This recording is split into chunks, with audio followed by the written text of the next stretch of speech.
पासून दमदार पावसाने हजेरी लावल्याने तालुक्यातील धरणाच्या पाणीसाठ्यांमध्ये वाढ होण्यास सुरुवात झाली.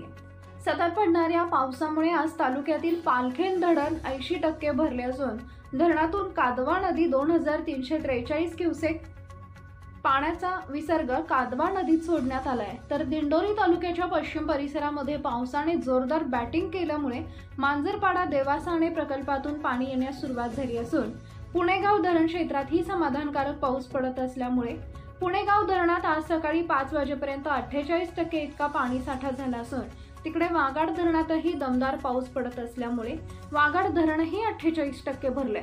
तसेच दिंडोरी तालुक्यातील सर्वात मोठे धरण म्हणून ज्याचा उल्लेख केला जातो त्या करंजवन धरणातील पाणलोट क्षेत्रात गेल्या 3 दिवसांपासून पावसाचा जोर वाढल्यामुळे धरणात पाणी जमा होण्यास सुरुवात झाली असून करंजवन धरणाचा पाणीसाठा आज सायंकाळपर्यंत 30% वर पोहोचला.